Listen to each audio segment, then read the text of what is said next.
Welcome to David Bradley Show with your host, David Bradley. Hey everybody, how's it going? So another gorgeous day outside. I'm loving the crap out of all of this. Maybe, hopefully this year, we're going to have a nice, longer fall type weather, a little bit of coolness. I really like the nighttime 50, 55. I love that. And then in the 70s during the day, it's cool. I love it. It beats the hell out of 90 something degrees. Oh, all day long. All day long. All day. All day. And, as a bigger guy, this is my kind of weather. I'm well insulated. There you go. All right. Everybody, we're going to talk to Joe Hermes. Did I say your last name right? Hermes. Hermes. Yeah. Okay. So I've been called worse. It's okay. Well, it's okay. I love it when people ask me, how do you spell your last name? And they do L-E-Y or L-Y. It's L-E-Y. It's weird. Yeah, I gave up on that fight a long time ago. Yeah. I said, hey, you call me whatever you want as long as you listen to the music, right? Oh, yeah. Because I've been called a lot. Yeah, the one that gets me is, I don't think I can say it on the air, but the guys like to give me good hard time about it. Oh, yeah. Yeah. Mine usually starts with an A. Yeah. Oh, I think it's funny as all get out. Dude, how long you been in Nashville? Been coming down here since 2019. Wow. Yeah. Putting some time in, logging some hours. Well, yeah. I mean, that's a lot of freaking work that actually goes into the whole music thing. I mean, there's a lot of stuff people got to do. Yeah. Most people have no idea. No. And, the ones that do, no. Yeah. It's relentless. It's always something. Oh, yeah. And then with the internet and everything else now, I mean, it's like you got to keep relevant on it and doing the Facebook and the Instagram, and TikTok is a big thing here lately. Mm-hmm. You got any videos or anything on TikTok? I broke down last year. Finally got the TikTok account going, and I fought it so hard. I didn't want to do it. Heck, I didn't even know how to do Facebook. Yeah. Instagram, Facebook, social media is just not, I think it's my age, and, it kind of really came about, when I was focused on other things like running a business and, so just always felt out of touch with it. And then everybody preaches to you that you got to, dive in and just do it because it's a necessary evil. Yeah, but then they don't tell you how to do it. Yeah. I don't think they know how to do it. Well, that's possible. There's no telling, because I'm an old guy, and it was hard for me to wrap my head around some of the stuff that's going on now, and I've actually had to reach out for help and everything else. And, having a granddaughter that's 12 helped out a lot.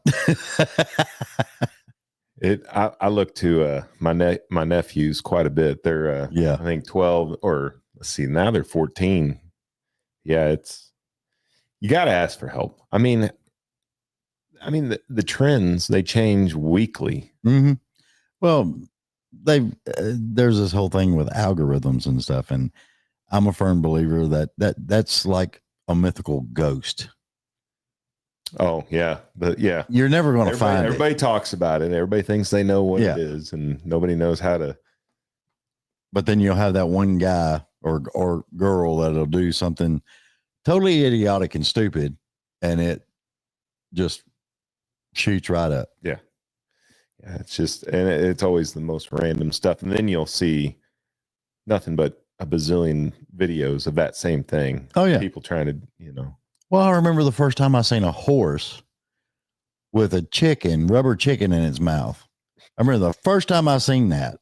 How every good story starts, by the way. Oh, yes, exactly. There was a horse and a rubber chicken. Exactly. Well, they could have been in a bar, but either way. And it blew up. It was, what do they call that, Caitlin, when something blows up? Going viral? Yeah, viral. Oh, I was viral. like, I don't know what. Yeah, viral. Going viral. It goes viral. That's the new saying now. Going viral. Everybody wants to go viral. You should have wore your back in the day shirt again. I should have. I need a back in the day shirt. See? Julie, the girl that books the show for me and everything, Uh-huh. she was picking on me. She's been a friend of mine ever since high school. And she was picking on me because I did a lot of shows and I got in a habit of going, well, back in the day. And then she sent Caitlin up here with a package of stuff and everything. And there was a t-shirt in there and it said back in the day that she had made on the t-shirt. I'm That's just good. like, dude. Merch idea. Yeah. And on the back, you can say over yonder, right? Over yonder, over there. Yeah. It doesn't matter. You can do either one. It gets crazy as I'll get out, dude. It's funny how those sayings come up on shirts, right? Oh yeah. I would by the way, I would totally rock one of those. Well, I mean, I could probably get Julie to get you one. Yeah. Yeah. Well, hopefully you carry big boy sizes. Well, there's nothing worse than going to a show. When I order merch, yeah. And I don't upcharge for the 3X's. Yeah, for the extra fabric. Yeah.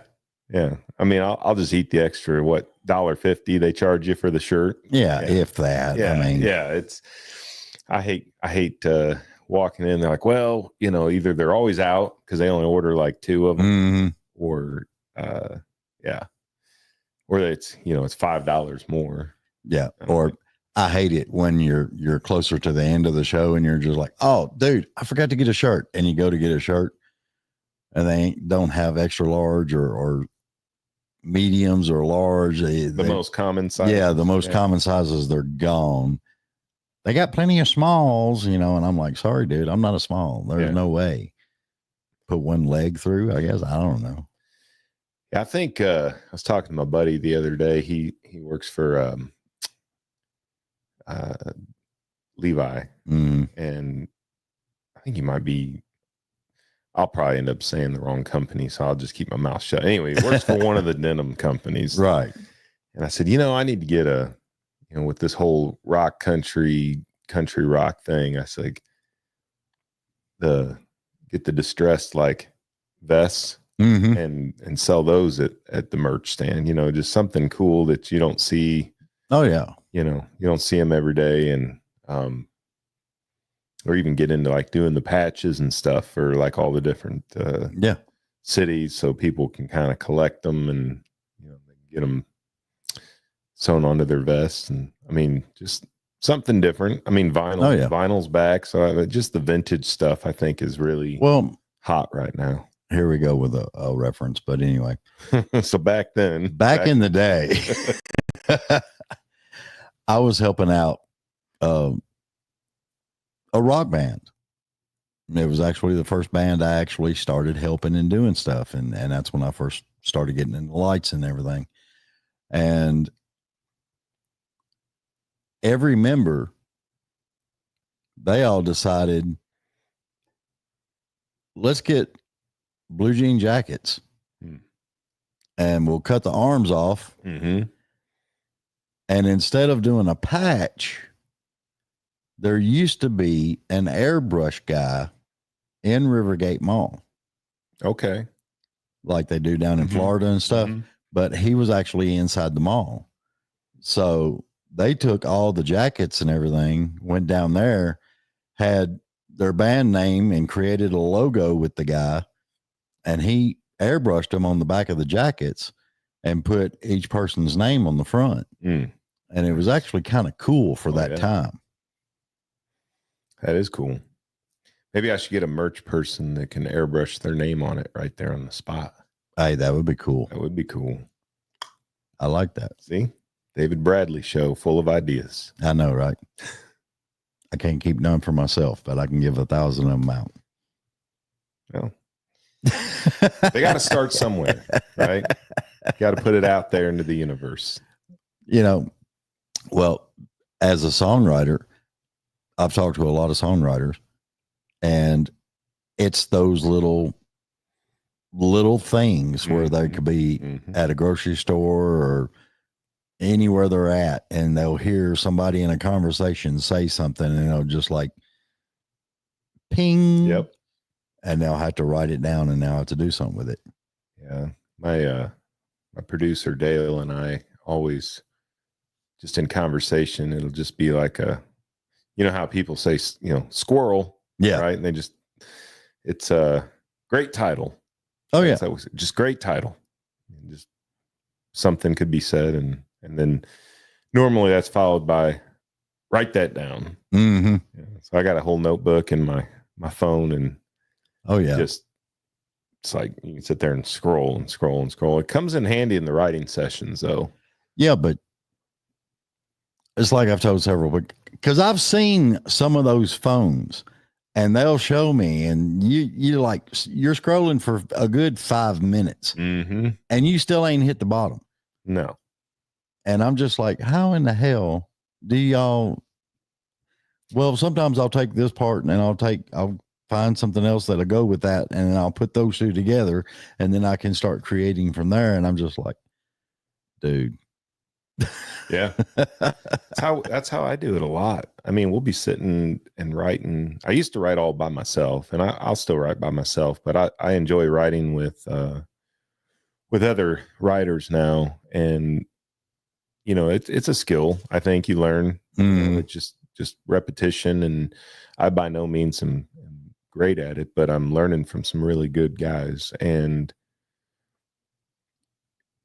where I found it comes in handy is when you might get a good jump on something. Yeah. And it's like, everybody's like, we know what we're trying to say here. And you can describe around the idea, and simultaneously you're kind of scrolling through the phone, and then all of a sudden something will jump out, and it's like, well, that fits. And then we'll pull it and use it.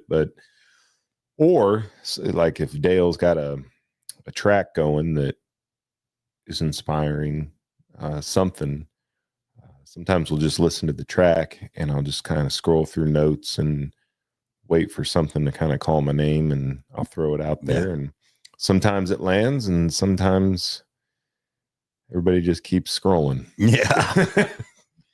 Well, that ain't gonna work at all today. Let's just keep going. It's usually well, that's an idea. Yeah. Anyway. Exactly. Keep moving. I think it's crazy. It's I've told several people, I would love to actually just go sit down and watch the process of like 2 or 3 people trying to get together and write some songs. I would just love to watch it. I'll keep my mouth shut the whole 9 yards. Yeah, the whole word for a third gets you, doesn't it? Yeah, well, you have to sign a release, right? Yeah, you got to. It's crazy. People, I mean, it's a real thing down here, and I, back in Bloomington, Illinois, where I'm from, I've got a lot of artist buddies, and they think I'm joking when they want to come down, and I'll bring them down. We'll hang out and run around, and they think it's cool. You go check out the studio where we're working or playing Writers Round or something down on Broadway or wherever, and they'll want to sit in on the rights, and I'll tell them like, why don't you just take the truck and head down to the mall or something. And they think I'm joking. I'm like, no, man, that's like, these guys, it's their livelihood. Yeah, they take it very serious, and I take it very serious now too, because once you start logging that kind of time and effort, and it's just, I mean, the creative process and the energy. It's always interesting writing the first song with a new writer versus like the 10th song, and where you kind of started and then where you end up a couple years later. And the great relationships that I've started to form here, at least I think they're great. They may hate me. I don't know. You never know. You never know. Oh, I got to write with this guy again. Oh, well, they keep coming back. So it's like, well, they must, they either really like my producer or they think I'm all right. So one of the two. Or you got great ideas. I know, there's nothing worse, and not to cut you off there. Oh no, you're good. There's nothing worse. And this happens more times than I can count. We'll sit down and write a song. Mm-hmm. And a week or two later, Luke Combs is putting that very similar thing out, or whoever. You just see, it's like you just sat in the room and you wrote a great song about the same thing, a title that's maybe one word different. Yeah, it's that little bit of difference. Yeah.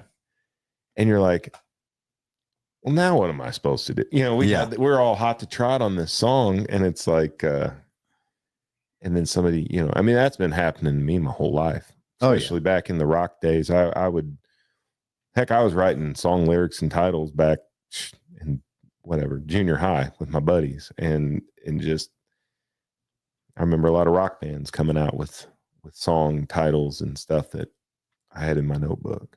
Yeah. I think it's in the air. I think there's a feeling that things kind of run in cycles, and you kind of get plugged into that. Yeah. And you'll notice that in music too. Like there'll be certain phrases that seem to really pop up in a lot of songs. Mm-hmm. They're there for a while, and then they start going away. Yeah, that's what blows me away, because it could even be the same song title, but it's two different songs, totally. Mm-hmm. And I'm just like, dude. Throw a "the" in there. Yeah. Or about, yeah. And yeah. And we have some comments. Hey, we got a comment.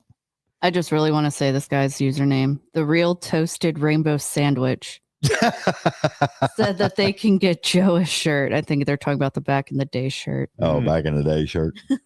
Cool beans.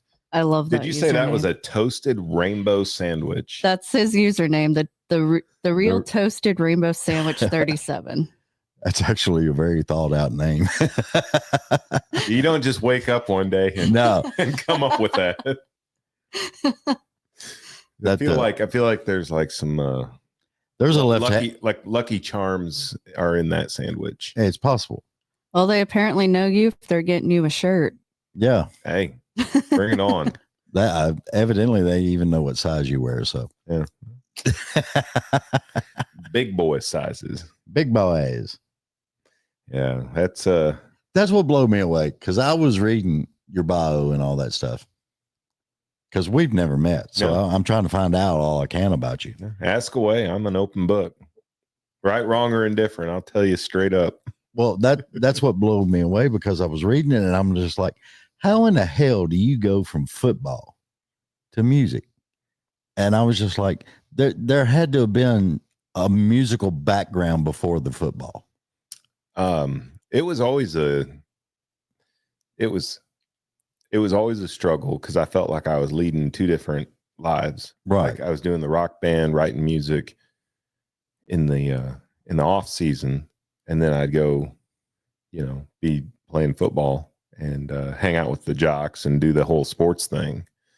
And I was always living between those two worlds. And then I think we talked before we got on the air here. Crashed and burned pretty hard out of high school, because I'm an adrenaline junkie. I used to race motocross too, believe it or not. I did too. Yeah, I love it. I would just, my son rides, and I think y'all were lucky though. Why is that? Because when you was racing motocross, y'all had plastic tanks. We had the bikes were a lot lighter, I think. Yeah, too. we had metal tanks, dude. And you talking about that's some hurt. Mako or something like that? No, I had an old Yamaha. Yeah. Yeah, I think my dad had a Yamaha. He had a Mako and a Yamaha. I watched, and that's where, seeing pictures of him riding and stuff. Yeah. And no, I that's all I did. It was music, riding dirt bikes, and playing football. That was my whole world. And my dad, I got an opportunity to go play college football, and he talked to me about getting off the dirt bike, because, didn't want to jeopardize the scholarship or anything like that. And I understood. Yeah, it's kind of hard to keep the scholarship when you done broke a leg or something. Yeah. They'll keep you just for a little bit. Yeah. They don't like it when you show up to camp hurt. They like, but yeah, football. I spoke about this earlier today too with somebody, coincidentally enough, that there's a lot of similarities to taking the field for a football game and like what's happening in here before, like taking the stage, and you kind of get in that zone and you're like, you're kind of strapping your gear on and you're just locking in and you know what you're trying to accomplish. And I think that's where the biggest part of that adrenaline actually hits you. Because it's like you're on the starting line on the dirt bike. Yes. Getting ready to take off. That's my favorite part. Dude, I was so pumped up and I was just like, oh, hell yeah. Oh, hell yeah. The harder I was hollering, hell yeah, the harder I was hitting that throttle, man. I mean, it was just. I don't claim to be the smartest guy, but I try to keep it simple. And I had one philosophy on the starting line. All I had to do was hold it on a split second longer than the next guy. So as I'd watch guys dropping off in my peripheral vision, and it was like, try and get that whole shot. I was like, I know if I get the whole shot, I got a pretty good chance of, being in the top, few here in the race. And because at that first turn, if you was in the whole shot, you was pretty good. But if you was like 4th, 5th, 6th, you're going to be in the pile up. Yeah. And I didn't like getting all that roost, thrown at me. And, I like to dish it a lot more than So that you're right. I mean, I think it's that adrenaline junkie. And then what happens, you kind of hit your stride, like that adrenaline starts to wear off. And like, even in my shows, you come out with all that energy and then you kind of settle in and you get into some of the more sentimental, heartfelt stuff. And, we always try to start hot, bring it down to earth, and then finish it with a bang, Well, the one thing I've been really enjoying hearing people talk about here lately is you have the initial getting on stage, you have the opening of the show, and there are 4 or 5 songs in on the show and everything else. But people are actually taking into context the audience and how everything's going with the audience and watching the people in the audience and how much energy that audience is giving back. Because, I mean, here we go again. Back in the day, it was a lot of, the older guys would walk out there and they would sing their songs and they were gone. You never did a meet and greet or any of that other stuff back then. And that's what I'm loving now is you guys are actually engaging with the fans at a level that hasn't ever been done before. It's that personal thing that I think is, well, when I started coming to Nashville and, it was just right over here, like I was telling you before we got on air, my first manager, he drove a lot of artists and he drove Garth back when Garth was, really just starting to ramp up. And he would talk about how Garth would stand there and talk to every single person, shake every hand, write every autograph until there wasn't anybody left. And I think that was instilled in my head from day one. Yeah. And it must be going around since all these artists are doing it now. Plus, everything's so,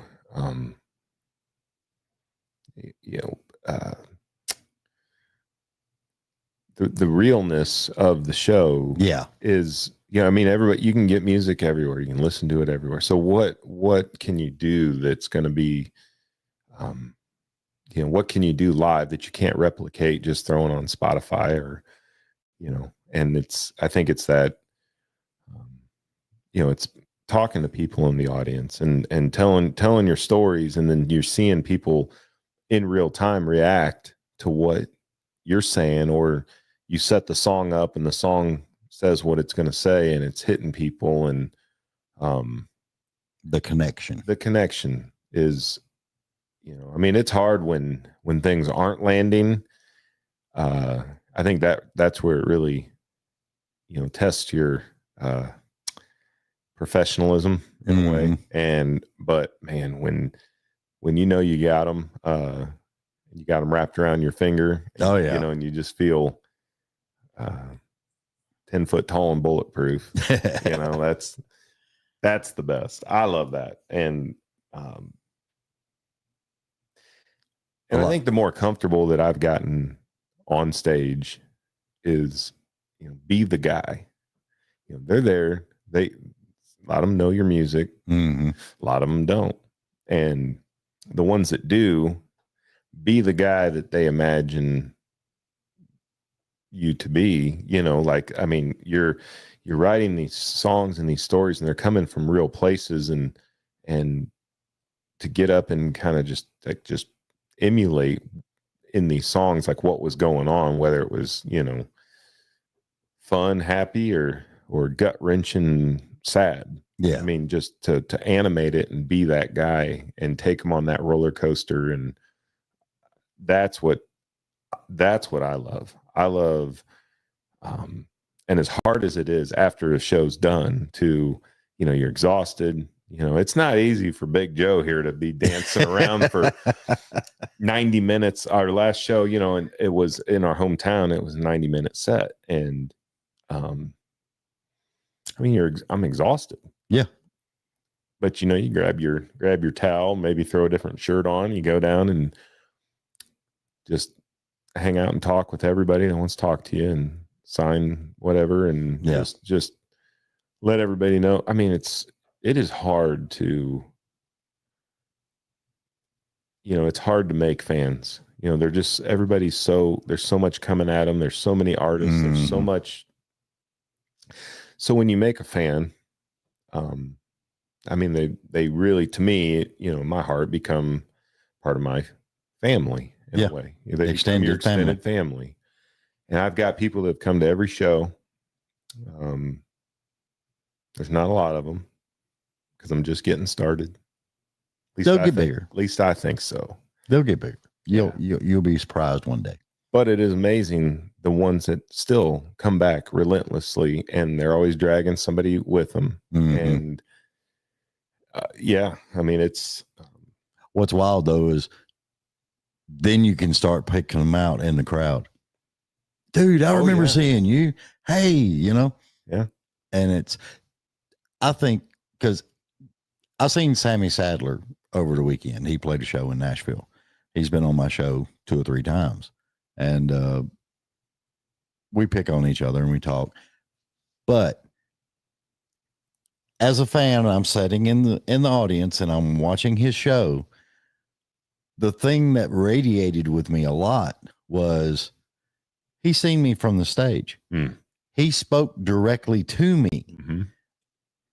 And I answered him. Yeah. And we had like a little 30-second convetion in between songs, in the show. Yeah. And it was just like, dude, I love that. Yeah. I mean, I just did the same thing. I wear shades a lot on stage, and the lights are bright. The lights are bright.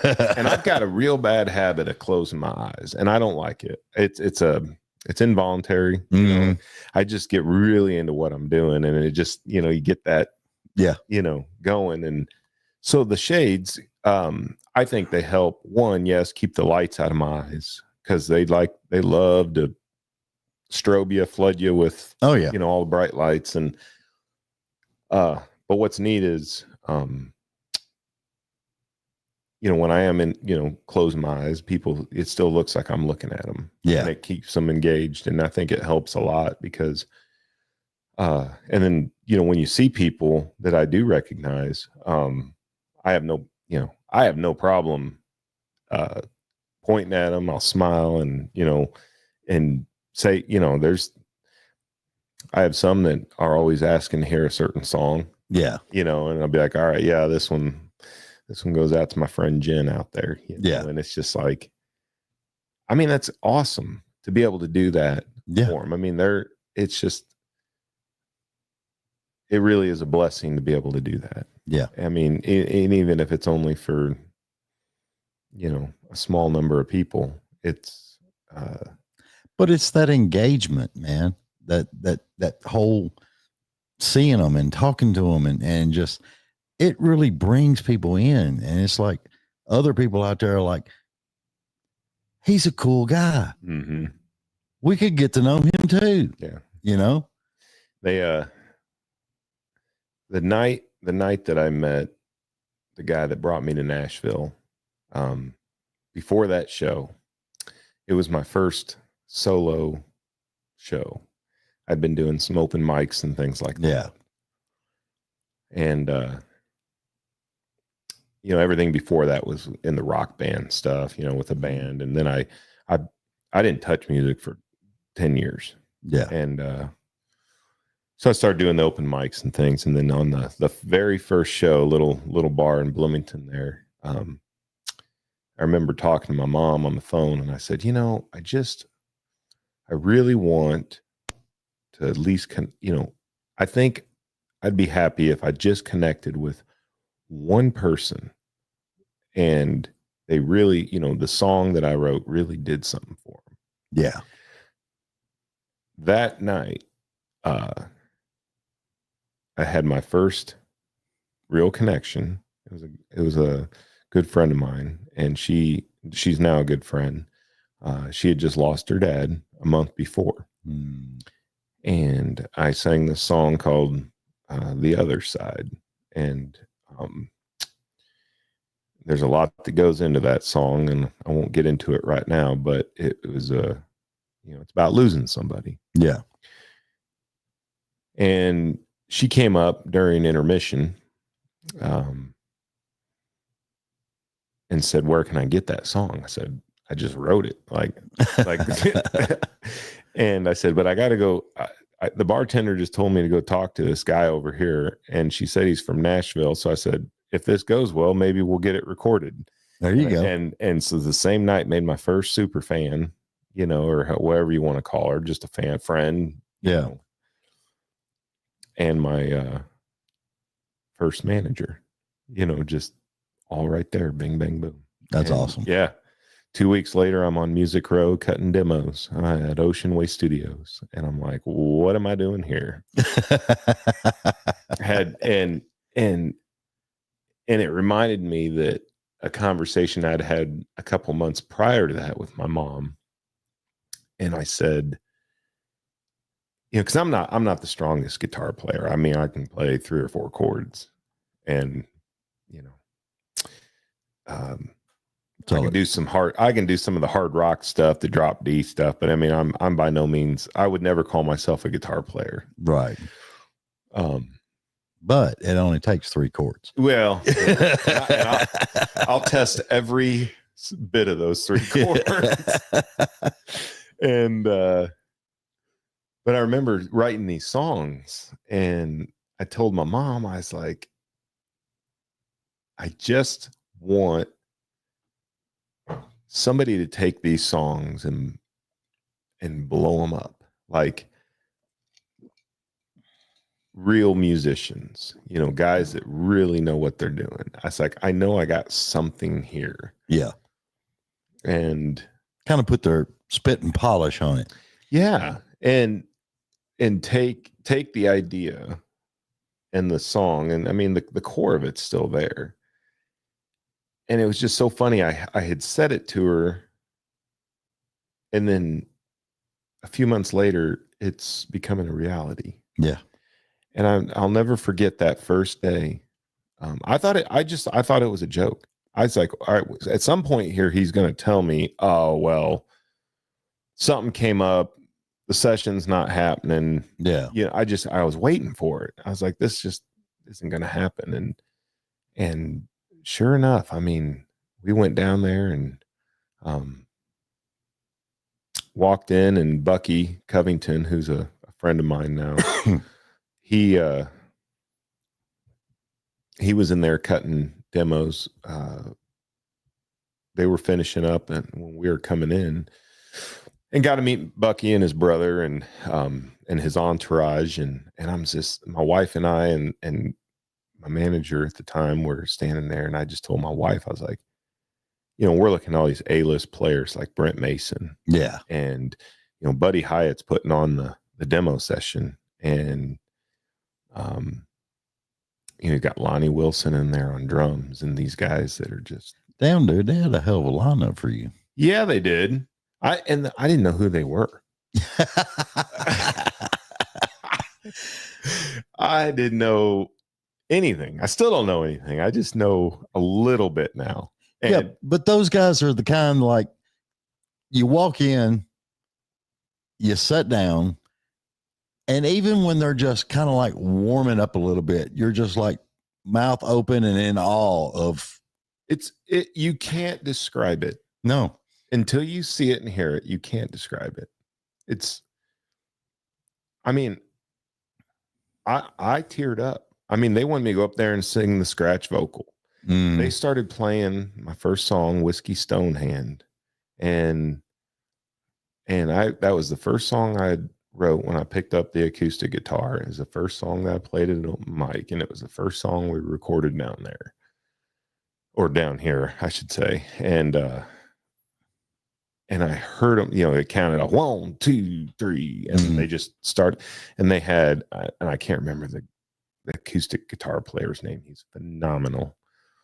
I'll have to ask Buddy who that was, because it was the only session I had seen him, but he started picking this riff that was a much more evolved version of what I was doing. Right. But it was still there. It was still there, like the song. Yeah. And I just remember going, I can't believe this. This is just, I had to keep it together, and I did the best I could, try to sing a scratch vocal, but I mean, you want to talk about throwing a sheep to the wolves, man. That was me. And I'm sure old Shaggy, my manager, he was telling me the whole time how it was going to go, and it just didn't click, kind of like getting up there on the starting line. You can talk about how it's going to go. Oh yeah. Until you're in the seat, and then until you're watching the person count it down. And oh yeah. It just, but that's what I love about the whole creative process and everything. In your head, it's a Grammy winning song. I didn't know you could write a better song. Exactly. But when you're picking it and everything else, this is going to sound better. You just know it. Mm-hmm.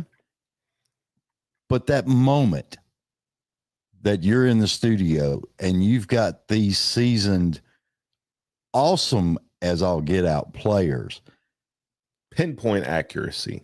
And they take 5 minutes of your little thing that you put together, and 5 minutes later, they're putting together the greatest orchestration you've ever heard in your life. Yeah. And dude, it's overwhelming as all get out. So I can tell that you've seen this happen. Oh, yes. Yes. Yeah, it is. And I was hooked. We talked about being an adrenaline junkie. I was right then and there. I was like, I just want to do this forever. Yeah. Like, I was like, I couldn't wait to get home to write the next song. I was like, it puts a drive in you like you've never had before. Yeah. And it scares the hell out of me too. In a good way. But it's scary because you know how powerful that is. Yeah. And it's like, you've seen those little things say like, take my money. Mm-hmm. Yeah. That's what I needed written on my shirt. Just take my money. Yeah. Like, just let me stay here. Here's my wallet. Yeah. I'm fine. Yeah. So needless to say, I was hooked. And I think I got that feeling the first time I put on a pair of Scott goggles and they came out with the tearaway lenses, because that was a bitch. getting the mud off your face so you could drive and run that race. But them tearaways, you just reach up there and tear one off and, oh, brand new world. Remember and we just went to motocross this year over in Crawfordsville, Indiana.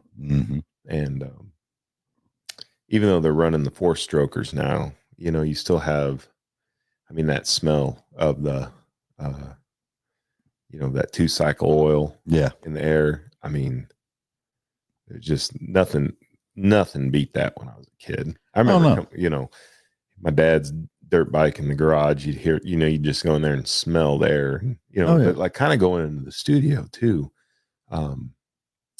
Especially somewhere like Ocean Way, an older, iconic type of studio. I mean, it has a smell, you know, not a bad one. It's just, and then you see you know, you just see all the vintage, you just see the history. Oh yeah. And then to just feel like you're just that little bitty part of it. Oh yeah. One afternoon on a, you know, on a Wednesday or something, 2019, but like, you know, just the people that have walked through there and done such great things in the music business. I used to love, because you would see some Gibson amps and stuff, and you're just like, I've never seen that before in my life. And then the guy that's doing the studio stuff for you, oh yeah, that's a 1965. And I'm like, it still works. And they crank that sumbitch up, and it sounds better than any damn thing you've ever heard. And isn't it crazy how they know how to get the exact sound that they're wanting? Yeah. I mean, it blows your mind, dude. How detailed they are is it's incredible. I know Dale Oliver, my producer that I work with now, he just a fantastic guitar player, and what he can do in just tweaking dials and stuff. And I mean, just what, you know, he's got 100 guitars sitting there, but every single one of them is a tool that he knows when and how to pull that guitar for that sound, for that song, for that part, for that specific tone, and then how it interacts with their amps, you know, and if they're not using, you know, and then the technology and how it's changing too with the boards and things that they're using. Well, yeah, because when I first started doing sound, there was a guy in Nashville over close to Shelby Park. He had a recording studio in his basement, had a vocal booth, drum booth, the whole 9 yards, dude. And that's where I first started learning how to do sound. Became friends with him when another band I was with went down there to do recording. And I was fascinated because that was the day of recording to reel. A lot of legwork in that. And then it switched. I think it was like 2 or 3 months I was down there helping him. And everything switched over to ADAT tape. And we did a lot of 4-track demos, you know, for people. You know, 4 songs, they come in, they laid them down, and we recorded the whole band at one time, recorded them, and then the singer would go in and do their track and give him at least a day. And he would be in there and he would, well, let's add some of this in there, you know, and do this and do that. And you give the singer a day to work out the song. No, he'd have them sing all 4 songs right then. Okay. Gotcha. Because I mean, you know, back then we were all young, and Jack Daniels will make you sing like you've never sang before back in that day. And, of course, a lot of the vocals back then wasn't that, you know, clarity purity. Yeah. It was gravel and it was, yeah, you get a little cover there. Yeah. Yeah. It's the Bon Jovi years, I mean, he had a fantastic voice, but a lot of it was, Yeah. Yeah. Now, I mean, everything's so hypersensitive and yeah, I mean, I'm very competitive, going back to the football thing. Yeah. I mean, the competitiveness in me too, I think translates to this because you're always looking for that next little bit of edge. How can I get a little bit better? And especially when it comes to cutting the vocals, I know, I mean, you get under the supersonic microphones. Oh yeah. And if you're not, I mean, it takes some getting used to. Oh yeah. To hear yourself that way. And I mean, if all you've ever heard yourself was from like floor monitors, an SM58 and an SM58 by some bar back that knew how to turn the system on. Yeah. Right. I mean, can you turn that monitor down a little bit? What? What's a monitor? Yeah. They have no clue. No. And then you all of a sudden you get into, I know we cut some vocals at Buddy's house and his home studio and on that first demo. And I mean, he had great equipment. Yeah. And I just remember going like, I didn't know what to do. Yeah. I mean, it took hours for me just to settle down. Thank goodness they have all their bells and whistles and tricks they can do, because I would not want to be that engineer dealing with me. The weird part about it was, I remember one of these singers. It was in a band. No, I'm not mentioning names, but he was an awesome singer. But if he walked in like me and you sitting here, he sounded like crap. You had to at least put 2 shots down him. And then you had to actually piss him off. Yeah. Because once he got that, it was rock. He got that anger into it and everything. Dude, he sounded like a songbird with freaking gravel. Yeah. And it was just awesome as all get out. It is funny how that works. I can't, I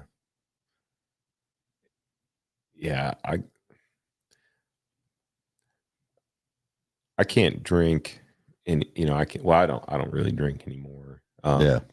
Just because it was getting in the way. If it's anybody that's battling like anything with substance, just go chase something that gets your blood boiling a little more. And it, like with me, the music is, I tell people, I mean, the music's saving me because it makes me want to be better. Makes me want to be a better dad, makes me want to be a better singer. Well, if I'm going to be a better singer, I got to take care of my voice. I got to take care of my voice. Means I got to stay hydrated. It means I got to, watch how I'm using it, warming up, and just all these things that I never did. I never did. And but yeah, that's getting in that mind. And if it was for rock music too, I mean, that's how I was. I mean, you got to go there. You got to get that headspace. And there's a whole lifestyle with all that. And if you're not careful, it will suck you in quick. Oh yeah. Yeah. That fear, I think that's that fear, because I was heading down that road real quick. You heard about it. I remember being in high school and you'd hear all those stories. Yeah. Well, that was the 80s, right? Oh yeah. Yeah. Well, about one show in, all of a sudden we made like 3 or 4 heavy metal fans. And, this was when I was doing the metal stuff. And all of a sudden you had 3 or 4 really good friends that wanted to hang out with you, and the stuff they brought to the table. And it was like, it went downhill quick. But I think that's kind of what drew me drew my interest to Nashville, to country music, in a way it's more inviting for being family friendly. And the idea that, I mean, yeah, every song's about drinking whiskey on, and pickup trucks and all. Yeah, I mean, but don't forget, Carrie will take and destroy your 4-wheel drive pickup truck. well, if Carrie wants to come destroy my truck, that's fine. Just let me get my camera out so I can go viral. Exactly. That's all you need. That's all. I mean, come on. It's a nice looking black truck. Those keys will mark it up real good. Oh yeah, it looked nice. She had a pretty good year last year. Yeah, she did.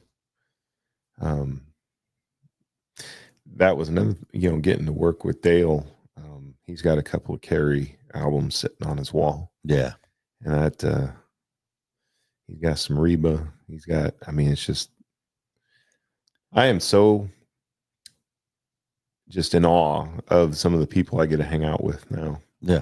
And have you ever thought, though, you can't wait for the day that you walk into his office and, holy crap, there's your album. Every day. I don't, I've been hitting it hard for 5 years, 6 years, 5.5 years. Yeah. You're making a hell of a damn headway, dude. I'm a refuse to lose kind of guy. Yeah. I don't know where it's going to end up. I mean, I'm happy as a tick right now. Mm-hmm. Anything else that happens is just gravy. Oh yeah. And somebody asked me today, actually, said, how far are you going to carry this podcast? And I said, till it ends. Yeah. And you'll know. I'll know. But I want to take it as far as I freaking can right now. I mean, what else are you going to do? Well, I can sit around, twiddle my thumbs, and watch TV. I mean, I do not do well. I don't do well if I'm not in a constant state of challenging myself. Yeah. I don't do, I'm very envious of people that they're just content. And there's nothing wrong with it. I don't know how to get there. I'm happy. I am very happy. I got a great family. I got great support. None of them thought I would make it this far. Yeah. Whatever this far is. I mean, I made it to the David Bradley show. Hey, so I'm just saying. But the great part about it is nobody called and begged us to put you on here. And if they did, just please don't tell me. No, they didn't. No, you want to know what the question was? What was that? Y'all want Joe on the show? Julie said, hell yeah, bring him on. Yeah. First was, who the hell's that? And it's like, well, he's not on the police report. So, yeah, bring him in. Yeah. Yet, I should say. No, I think, yeah, man, the way I was heading younger, it was, hell, I never thought I was going to make it past 30, the way I was doing things. Dude, I'm surprised I made it to 60. I never seen my past 30. Yeah, I mean, that's 30 was the cutoff for me. I mean, I never thought about it. Yeah. I was just a live in the moment guy, and it got me into a lot of trouble. But you know what? It also, when you learn how to channel it the right way, that makes a lot of good things happen. Yeah. We're talking about doors, people opening doors for you. People can open doors for you all day long. Yeah. If you don't have the gumption to walk through it, you're just going to be right there. Oh yeah. And that was that night when that guy showed up for me. He was just passing through, and I don't know. It's like opportunities come and go all the time. Mm-hmm. And, if you know generally where you want to go, I mean, I run, you know how this business is. Yeah. I mean,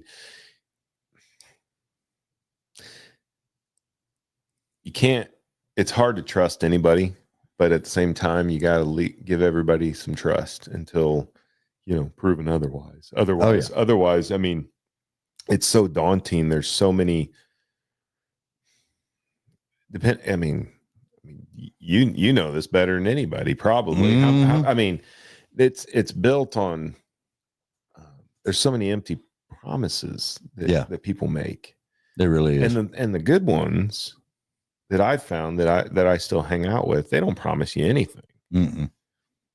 But they're watching. I think they're watching to see if you keep showing up. They are. Caitlin. Yes. Put the camera on Mr. Joe. Okay. It was on him, and then you started talking. I know, but anyway. I want Joe to do me a favor because I got to run to the restroom real quick. Tell the people about this song, the very first one. How did you get to writing it? How did all that come together? The very first song? Yes. Or the one that we're just releasing now? Well, actually do the one that you're just releasing because I would really like people to hear it. Yeah. All right. Tell them about that. I got you. No problem. So we just released this song called A Honky Tonk Feeling. And as a guy that grew up listening to rock music, my mama was a diehard Toby Keith fan. And she would always say, Joe, why can't you be more like Toby Keith? And I loved, Metallica, AC/DC, Bon Jovi, and I didn't want nothing to do with country music. And we had been writing a lot of rock influenced country, and we were sitting in the writing room, and I said, I've written a lot of the songs I wanted to get out. I said, I really would like to get something with that honky tonk feeling in it. And my producer Dale, he looked at me, he goes, now there's a title. And so we started writing it, and it's got that honky tonk vibe, and we just shot the music video for it last week. I can't wait for y'all to see it, and it's a lot of fun. Shot it back in Bloomington, Illinois. All my other videos I had shot down here in Nashville, and this was fun. This song, it's upbeat. It's got a good vibe, and it's really about that feeling, or not that feeling. It is a honky tonk feeling, but it's the feeling you get when you're out after work and you're just going in for that one drink. And all of a sudden, a couple friends walk in, that jukebox fires up, and you're in for the night. And you got that honky tonk feeling. And that was kind of the spirit of the song. Awesome. Yeah. You heard every bit of that, didn't you? Close to it. You heard all of it. I took the liberty of stretching the story for you. I appreciate I have empathy for that feeling. Well, it's usually we do preliminary and everything getting taken care of, and then you sit down, and then I was just like, I forgot, and I just come on and sit down. And it's all good. We well, you're bigger than me because I didn't want to get my ass kicked or nothing because I wasn't doing it right. Now, David, the last time I got in a fight was I said, I'm not fighting anymore. I hate fighting. I hate it. It ain't worth my time. I don't like hurting people. No. And this is a true story. I got jumped by 3 guys. Mm-hmm. And I knocked every one of them out. Yeah. And I got jumped by them because I was out with a lady friend, and her friend was with us. And I've heard more fight stories start with that. Yeah. And I've never told this story on a podcast. I've been doing a lot of these in the last year and a half or so. Well, they're fun. They are fun. And this is, you're always reaching for new stuff. And this story, we were walking out of the bar, and her friend, she's she's a heavier set gal. And we were having a blast, having so much fun. And these guys started making fun of her. Yeah. And she knew him from high school or something. And I looked over at him. I said, y'all just shut up. And we kept walking. We were walking out. Next thing I know, this guy jumps on my back and trying to throw me in a chokehold. The other two are running up from either side. And anyway, I tossed one guy over my shoulder and stuck my knee on him and stiff armed the other guy while I cocked the other guy, or punched the other guy that was running up, and then turned around, punched that guy, and the guy was on the ground, then punched him. And the bouncer grabbed me and he said, Joe, get in here before the cops come. Because he was a buddy of mine. And I used to bounce at that bar years before that. And I said, John, I was like, man, they jumped me. He goes, oh, I know. I saw the whole thing. He goes, you knocked them all out. Now get in the back alley. Get in the back alley because them cops are coming. Yeah. And so he snuck me out the back. And I remember walking down the alley. And of course, there's cops and everything. And I said, I wasn't looking for that fight. And I sure as heck wasn't looking to fight three of them. Yeah. And I said, and I walked out of it without a scratch on me. And I said, that's a good one to end it on. Oh, yeah. And I said, I just decided that right then and there. I was like, I ain't fighting no more. My thought on that, though, is they had to team up. Oh. Because singularly. I was a lot bigger then, too. Yeah. Like, I mean, a lot more muscular, I should say. I was powerlifting for a long time, right? Like right out of college football. I did all the college football training. And then. Yeah. Well, you was linebacker, too. In high school, and then I was defensive tackle. But yeah, I mean, I was 285, and I could run a 6-minute mile. And I mean, it was like, I was benching over 4, squatting, over 6, and it was just it. And it was all legit. Can we go back to those 3 guys and ask them what the hell were you thinking? So they were so. This is also part of this story, which is very true. So we get back to the girl's house, and one of the guys that had went to high school with him called her and goes, who the hell was that? She's like, well, that's my friend Joe. He goes, he kicked the shit out of us. Exactly. And I was like, he called you? Yeah. I'm like, so you got dinner and a show. Yeah. I mean, I was like, who does this? But yeah, my emotions can get the best of me, just like everybody. And I try to keep them in check. Yeah. As best I can. And that's where the music, I really like, going into those sessions.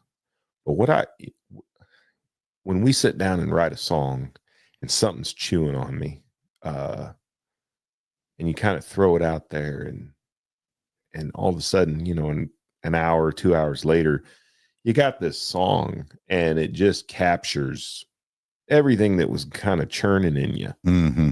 And it's just like, I don't know. It's just, there's a peace that comes over you, a sense of accomplishment. And, and I didn't have to knock 3 guys out to feel better about it. Yeah. I mean, it's just such a good way to deal with things.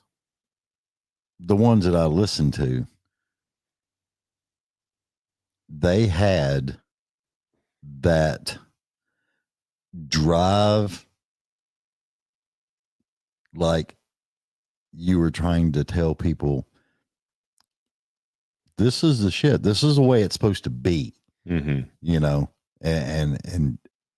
it just amazed me because I didn't even get my phone. I was listening to a song a while ago. I have your phone. Oh, what are you doing with my phone? Because I needed you threw it at her, didn't you? No, that was the coaster. Sorry. Yeah, that was a coaster. You threw a coaster at me? No, I picked my drink up and the coaster fell off the. I like these coasters, by the way. They're cool, aren't they? Yeah. I don't know if they can pick that up or not. Yeah. Here, like wait. 'em. Now you can show it. I changed There you go. There it is. Like that. Yeah, Yeah, songwriting, it's done a lot for me. It's let me flush out a lot of things. Oh yeah. And Well, that's why there's so many women's songs about breakups. It really helps them get all that in perspective and get it out. mm-hmm. Yeah, and if it I've had one philosophy when I was writing, not as much here as I've been writing with more professional writers, because I think we're always thinking radio, we're always thinking commercial now. But some of the stuff I would sit in my bedroom and write, the stuff that I put out earlier on, was I had a thought on it, which was, the more honest I can be about how I'm feeling, the more it's going to connect with somebody. Yeah. And that's a hard thing to do, because the only way to do that is to be brutally honest with yourself. And the more brutally honest you can be, it seemed like the more the song hit people. And sometimes the less it would get played on the radio.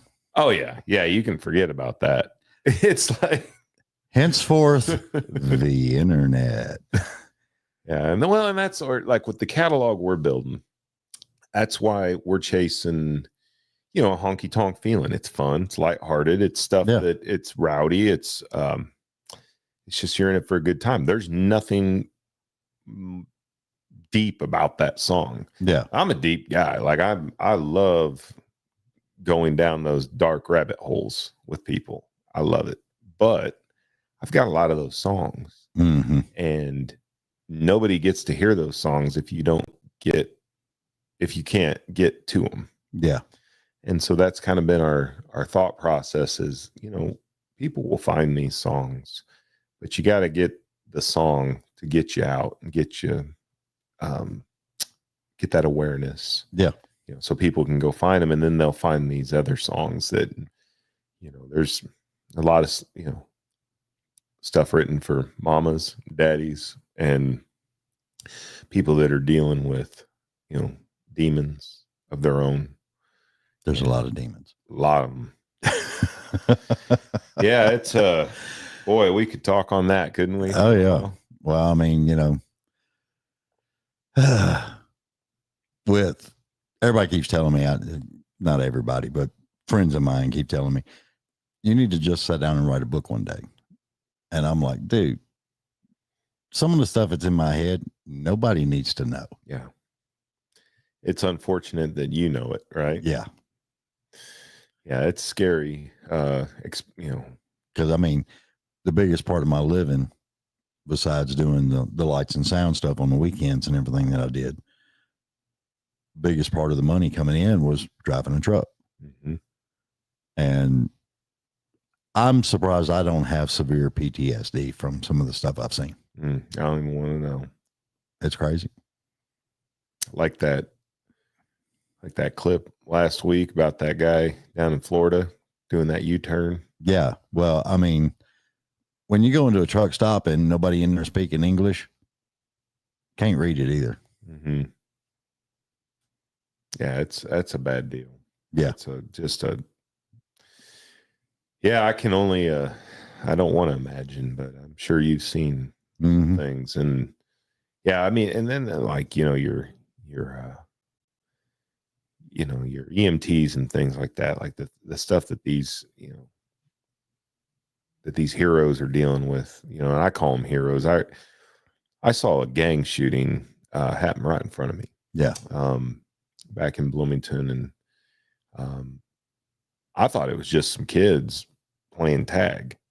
Like I was pulling my work truck out and this kid runs right in front of my truck. I mean, right. I had to slam on the brakes. I was pulling out of this parking lot. I'm like, what the hell type of thing? And all of a sudden I look over here, there's a couple more guys jogging down the street. And I'm like, oh, they're just, playing around. Yeah.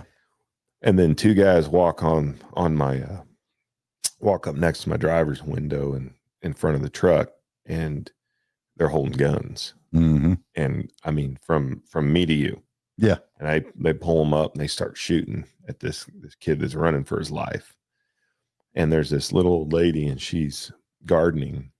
And I'm literally watching grass from the bullets fly up right behind her that are hitting the ground. Yeah. And I'm just, and it's all happening like that. Yeah. And I'm just like, what do you do? Mm-hmm. I mean, it's happening in a split second. And and then they turn and look and they're looking right at me. Oh yeah. And I threw my head down. I just gunned it right out into the, out onto Washington Street and took off. But then it hit me. I was like, well, I'm the only one that knows what these guys look like. And so then and then I'm calling 911 and as I'm thinking, well, I'm going to tell them there's a shooting, but I can't drive off. So I went like kind of around the block. Yeah. And waited for the police to show up. And, as they were kind of storming the scene, that was the first time I had a firsthand knowledge of what that meant when every fiber in your body is telling you to flee. And, and these men and women were running into it. And I was just like, wow, like that's intense. And I mean, it's very counterintuitive. Yeah. I mean, everything's telling you, get the heck out of here. Mm-hmm. Well, that's like some of the EMTs, medics and all that stuff. You got to think about when our soldiers are in war and they've got their medics that are on the battlefield with them. That's what these EMTs are seeing here lately. It is really, really scary. And that's where I just go back to what John Lennon sang about. All we need is love. Mm-hmm. Yeah, well, it's kick the shit out of them when they're young and they won't do that. Yeah, well, I think we're talking about these, phones and stuff and how we're more connected now than we've ever been.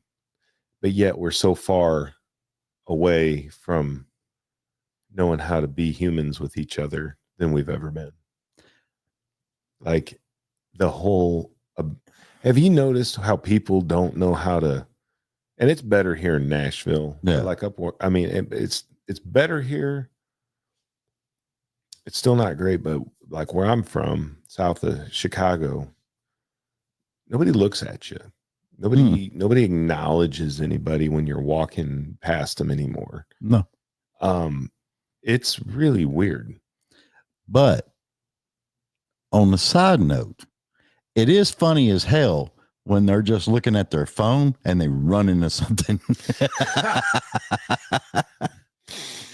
And luckily you've got your phone out and you're videoing it, so how'd that straight sign feel, dude? Yeah. Yeah, but the stuff that we catch now is I'm just glad there wasn't video cameras in my day. Man, isn't it surreal to think? I remember my first text message.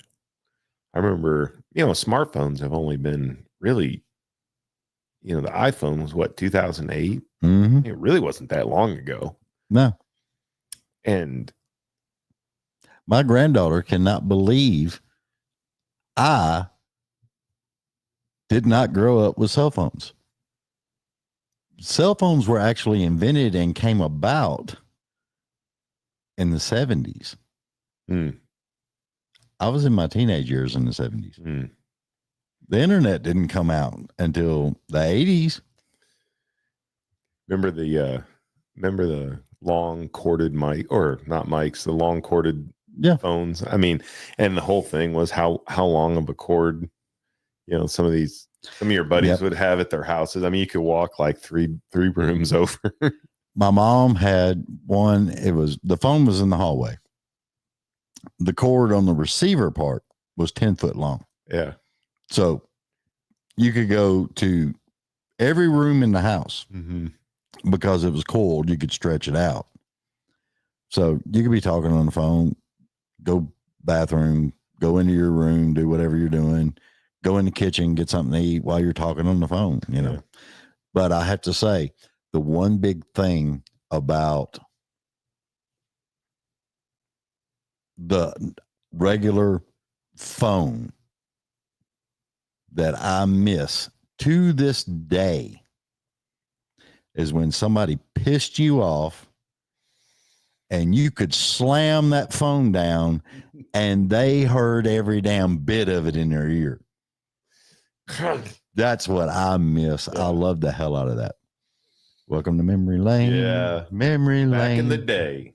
Back in the day. Or how about the fact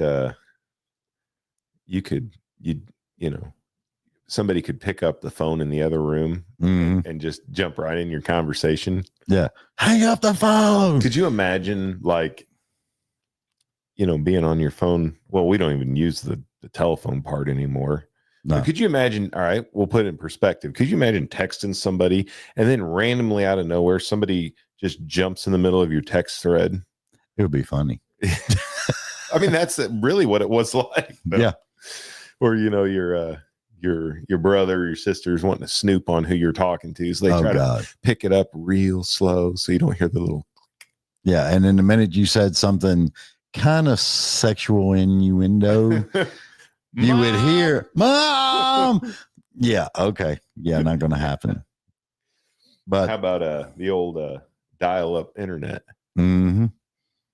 Nothing like AOL back in the day, dude. I can still hear that squealing noise. Mm-hmm. And a ping, ping. And it would take forever. You just watch it go. I mean, my son, he plays PlayStation, and I mean, the loading screens are 5 seconds. Yeah. Like, dude, we used to sit there for 15 minutes to try to get online. And then when you're online, there was like 5 websites. Yeah, but you were on dial-up. So if you was online or you was in one of the chat rooms talking to people, if somebody tried to call your home phone, you were immediately kicked off. Yes. And it didn't matter how good a conversation you were in. Yeah. And it was just crazy as I'll get out of all this stuff. How about when you could plan with your buddies? Hey, let's meet at Johnny's house after school. You didn't say at 3:15, and I mean, it was just like you just kind of got there. Yeah. I mean, well, I mean, back then we all communicated personally. Yeah. Not through cell phones and all that other stuff. So everybody knew me. I liked hanging out with a bunch of guys, and we played football. No pads, no helmets, no nothing. Just good old fashioned football at Shelby Park every Sunday afternoon. And we were there. And you didn't have to get on your group chat and make sure that nothing. Hey, is everybody still on for the game? And well, I got it. No, it was out there. Everybody knew. If you showed up, you showed up. You didn't, you didn't. It was no biggie. But it did get so popular that we had actually full teams on each side. Just no pad football. No pads. Nice. And it was fun. That's when broken noses and busted lips and all the good stuff, man. I mean, it was. Yeah. I remember we were, anybody would be getting in fights. After school. Yeah. Meet in the cemetery after school. That was our thing. Yeah. And it was.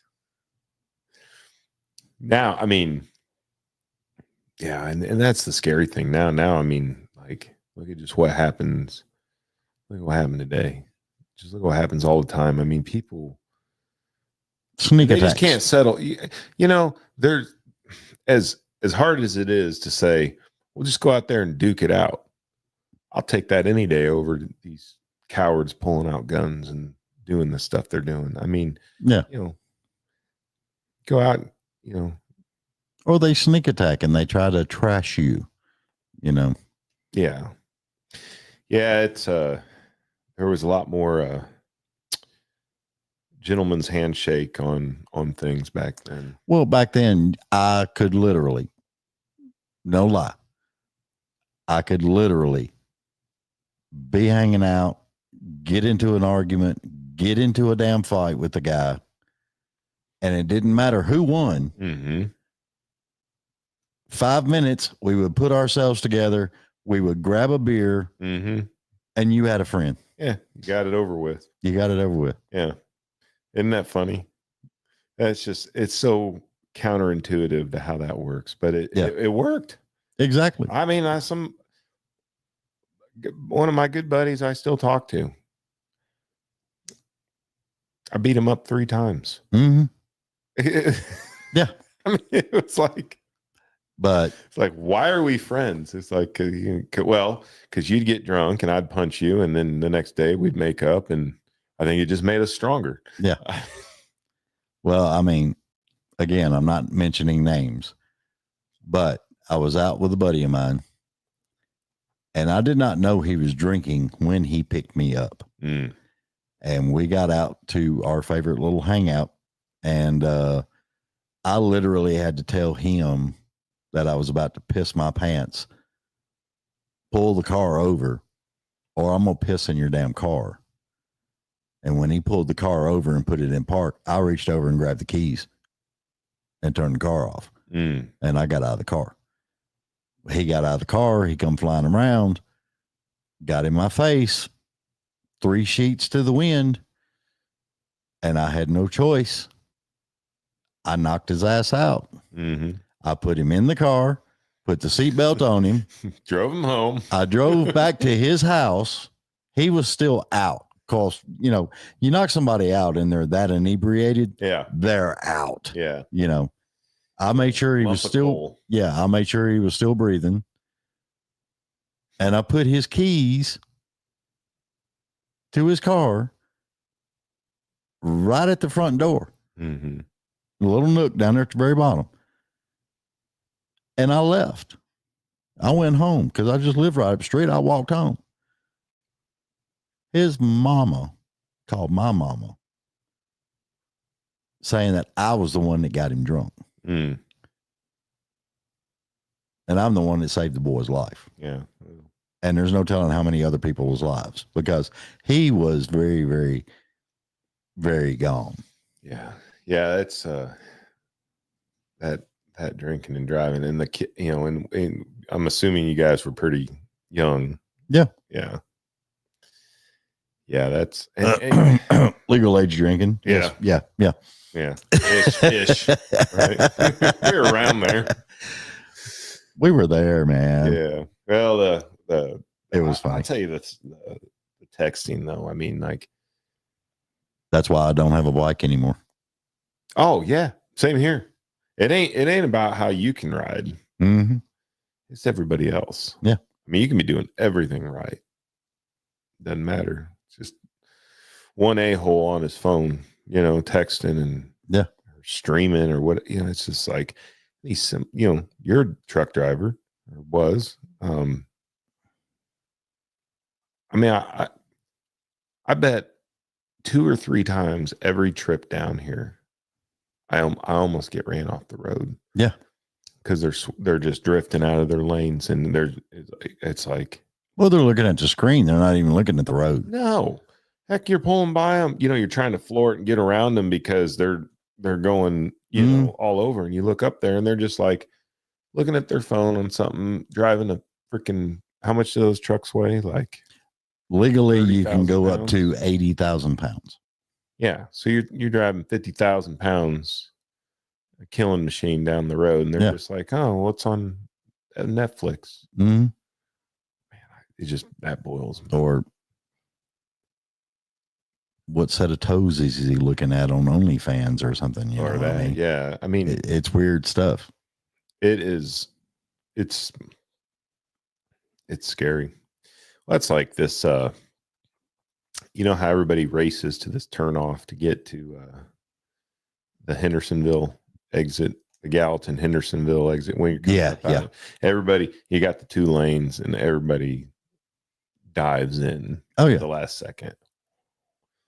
They don't even care if you're there or not. They're diving. They're going. Yeah. Yeah. And it's, I mean, I just on the way over here, there's a guy and big old white dually, and he dang near took out this minivan. And I'm seeing it happen in my rear view because the guy, I mean, he was beyond, he actually like threw up rocks and dust because he cut over so late. And his truck's boom, boom, you know, bouncing, and I see this minivan that he almost took out, and then, you know, and it's like, you know, of course, then he's, you know, he's running whatever 90. Mm-hmm. He comes up next to you, and his windows are all blacked out. Well, yeah, you know, and it's just like, and as much as your blood's boiling and you want to pull him off the side of the road and, you know, give him a piece of your mind and a butt kicking, he's probably the same guy that's going to pull out a gun, you know, and it's like, it's just, either that or he's already dialed the police on you. Just to, could be that too. Yeah. Just for him to get out of the truck with the cops on the phone. Yeah. Be going, why are you doing this? Why are you so mean? Blah, blah, blah, blah. You know, and portraying you're the bad guy. Oh, yeah. You know, I'm innocent. Yeah. No, you almost just took out that family of 3. Yeah. But, yeah, you're innocent. Okay. Got you. Yeah. It's, so you've been, I mean, you grew up here, right? Mm-hmm. I mean, you've watched the transformation over the last 20 years. When did the huge boom start? Was it like mid 2000s? When did the I hate to say this, was it around 08? Was it when the housing market? When the housing market, the people coming in caused the housing market stuff. Really, I lead everything back to the Batman building. This is interesting. Because when the Batman building was built, the Nashville skyline was beautiful. It was simple, small. Yeah, I remember seeing pictures of it. It was very beautiful. And we didn't have, I think last year, Nashville's fireworks display for the 4th of July was ranked like in the top 5 of the world. Back then, it was just like, you know, they would set off some fireworks and that was it. Mm-hmm. There was a place that we used to go 4-wheeling at and do bonfires and stuff. And we called it Weno Hill, WENO. And it's right there where, I think, is it called Stonecrest? It's some medical hospital now is up there. TriStar. Probably. Okay. Yeah. I know right where you're at. Yeah, right there, Bradley Parkway and all that. Mm-hmm. We saw. I guess got a place not too far from there. Yeah. So, I mean, we used to sit up there and look at the Nashville skyline and all kinds of stuff. The Goodyear blimp used to come through every now and then, and it was nice. But when they built the Batman building and brung in a lot of other factions of business and people to run businesses. What was that building originally built for? AT&T. AT&T. I never did ask that question. I figured you'd know. Yeah. It was originally the AT&T building. Okay. And then after it was built, everybody was like, dude, that looks like Batman. And that's how I got the Batman building. We just shot some content down there on the river with that Monday night. Yeah. For a honky tonk feeling. And the walk bridge down there used to actually be Shelby Street Bridge.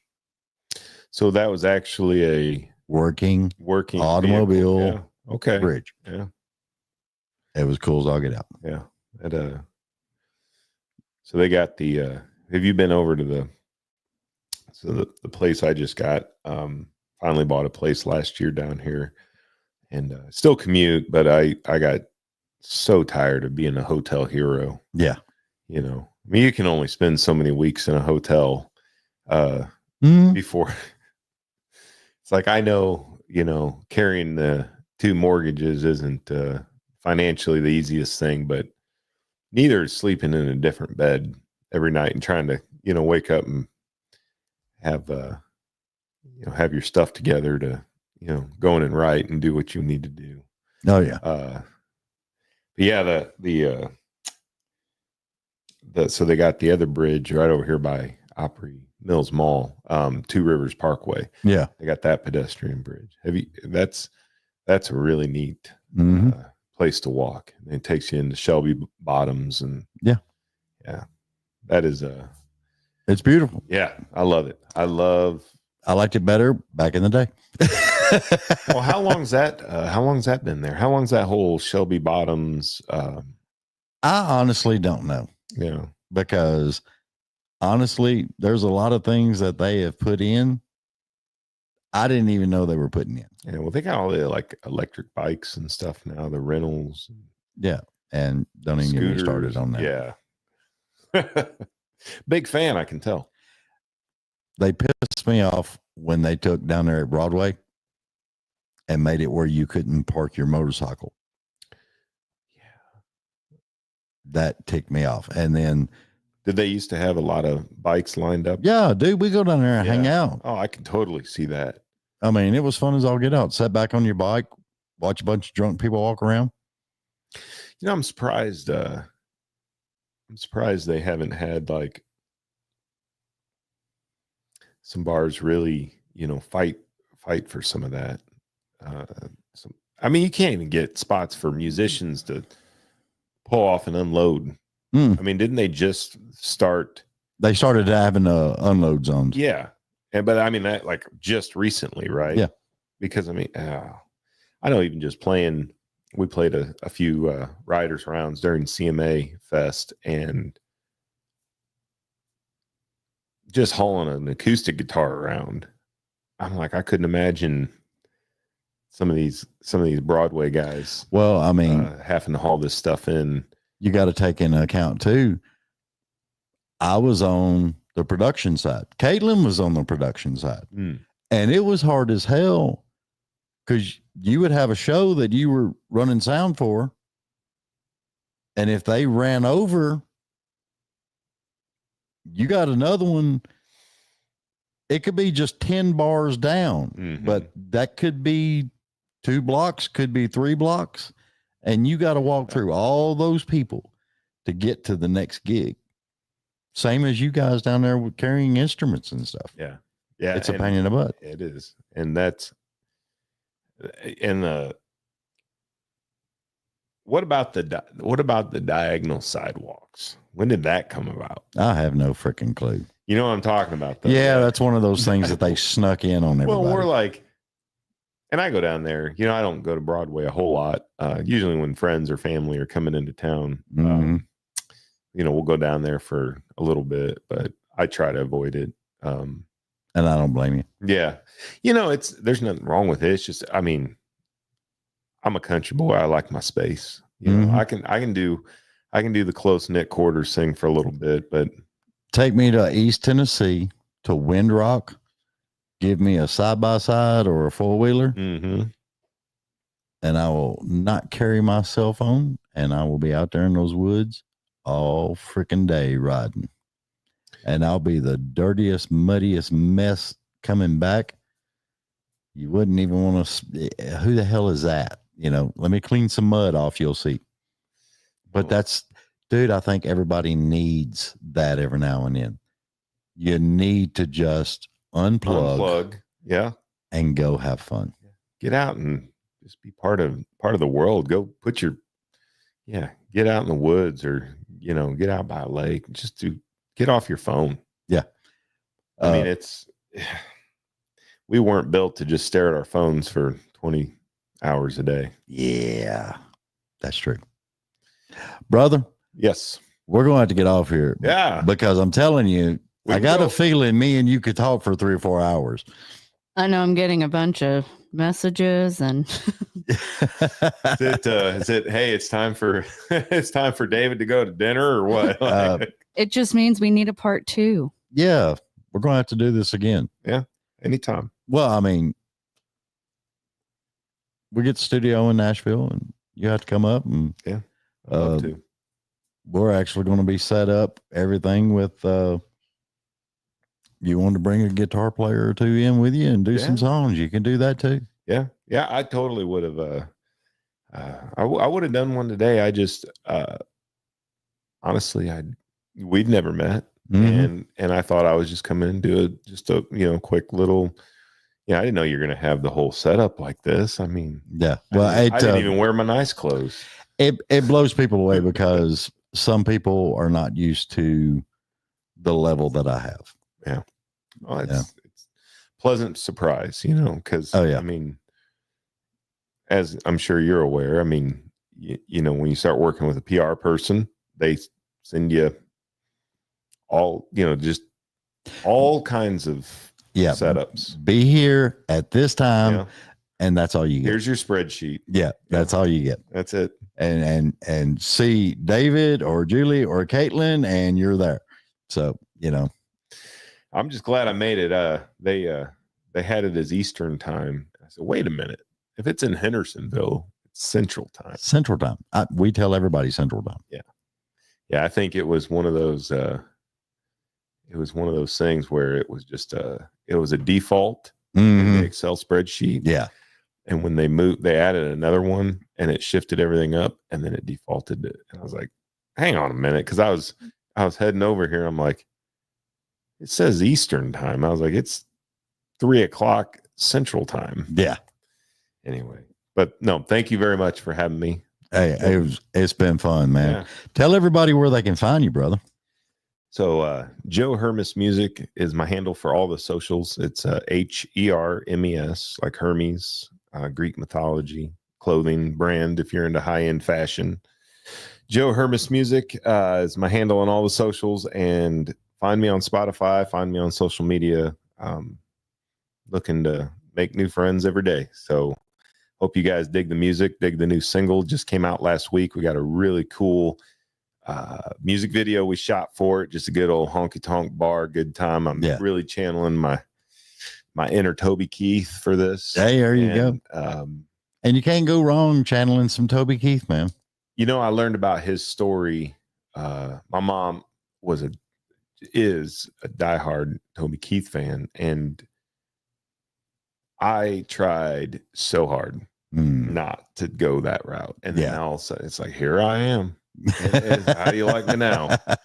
And I couldn't be more grateful to be a part of it. And that's a lot of the people I'm working with, worked with Toby, and so I think there's definitely some Toby spirit in this song. And I think everybody, even me included, everybody wants that opportunity that they can do that Toby Keith song and look at everybody in their past life.